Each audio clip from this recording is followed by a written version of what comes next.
Staline, l'homme d'acier. Son histoire personnelle se confond bien souvent avec celle de la Révolution russe et de l'Union soviétique. Joseph Djougashvili, dit plus tard Staline, naît le 21 février 1879 à Gori, Géorgie. L'Empire des Tsars est alors un pays très arriéré. Il sort à peine du Moyen Âge. Le servage vient d'être aboli en 1861.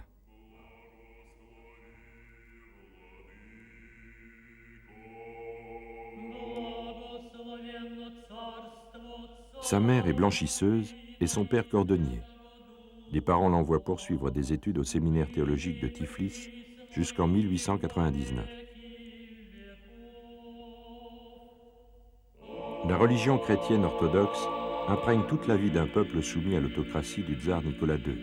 Respect, obéissance, crainte fondent les relations sociales dans ce pays féodal où le monarque est appelé le petit père des peuples.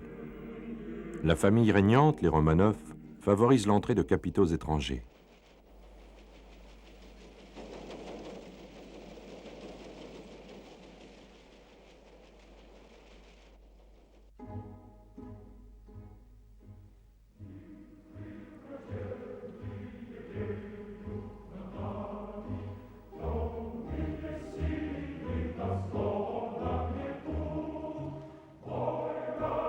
Le Parti ouvrier social-démocrate russe est fondé en 1898. Très vite, Joseph Djougashvili y adhère. Déporté en Sibérie orientale comme agitateur clandestin, il s'évade et rejoint les bolcheviks et Lénine. 1905, il participe à la première révolution, mais il est arrêté et renvoyé au bagne. De 1905 à 1912, Joseph Djougashvili est arrêté et déporté 4 fois et réussit chaque fois à s'évader de Sibérie. Il rentre au comité central bolchevique en 1912. Il se fait appeler Staline, l'homme d'acier. Repris par la police, il se retrouve au bagne jusqu'en 1917.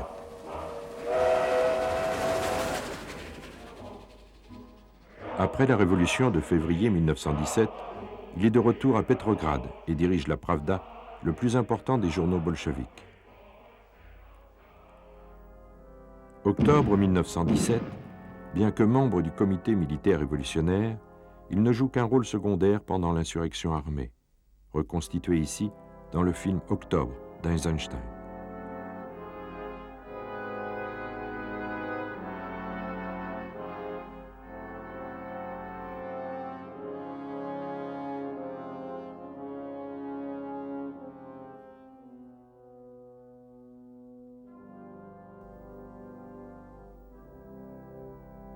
Les bolcheviks victorieux, Staline est commissaire du peuple aux nationalités. Trotsky signe avec l'Allemagne la paix de Brest-Litovsk et organise l'armée rouge. C'est l'époque sombre de la guerre civile et du communisme de guerre. Staline, lui, est responsable du ravitaillement et révèle alors ses qualités d'administrateur.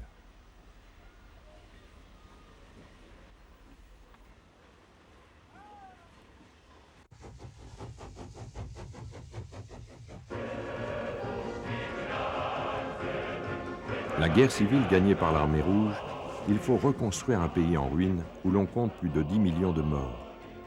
Une nouvelle politique économique est mise en œuvre, la NEP, voulue par Lénine. Il pense que pour un temps limité, dans des domaines limités, le retour à une économie de marché doit remplacer le communisme de guerre. En 1924, Lénine est malade. Staline a étendu son pouvoir en devenant secrétaire général du comité central du Parti communiste.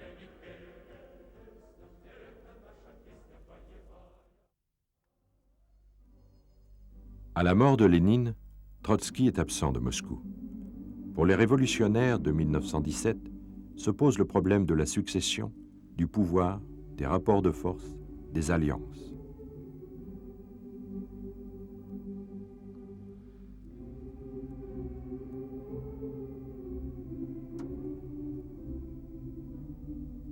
Le conflit entre les anciens camarades éclate au sujet de la NEP.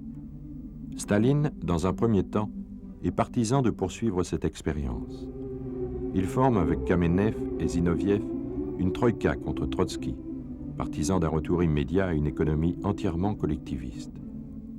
Trotsky est exclu du parti, exilé et finalement assassiné en 1940 à Mexico.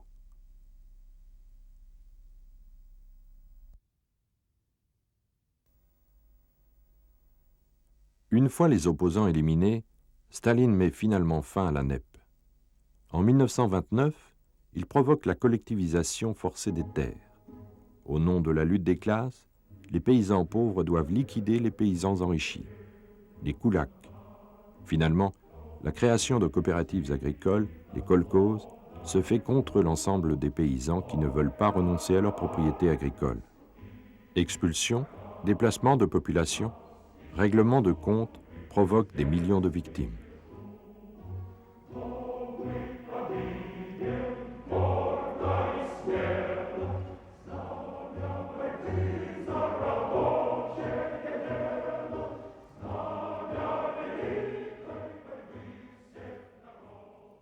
Staline, le nouveau petit père des peuples, peut réaffirmer son attachement au marxisme-léninisme. Il lance à la même époque un vaste programme d'industrialisation fondé sur une planification autoritaire. Politique des grands travaux. Les résultats officiels indiquent que la production de charbon et de fer augmente de 100%. Celle d'électricité est multipliée par 5.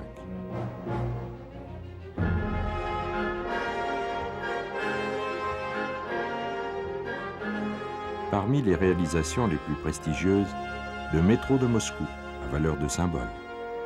Symbole d'un monde nouveau.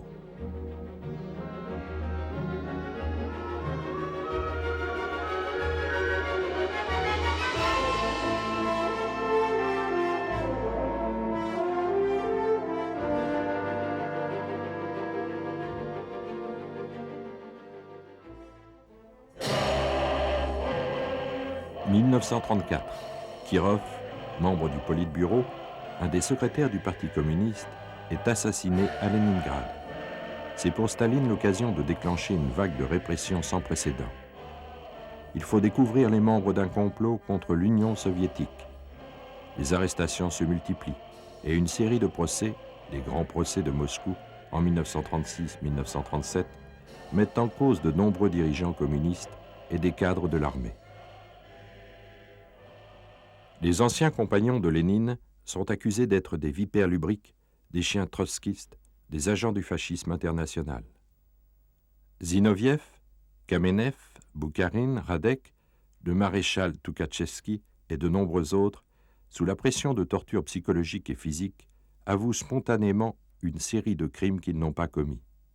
Ils seront exécutés et leurs familles déportées.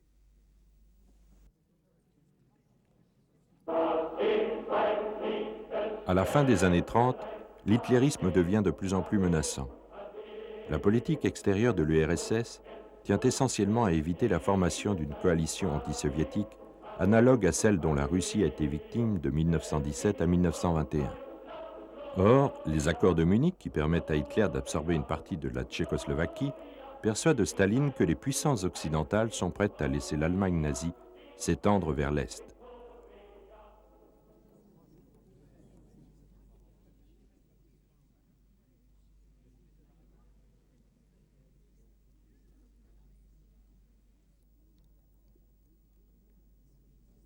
Chamberlain, Premier ministre britannique, préfère pactiser avec Hitler.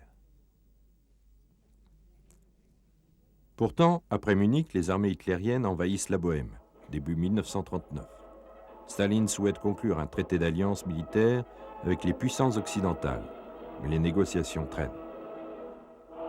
Août 1939, coup de théâtre, Ribbentrop s'envole pour Moscou.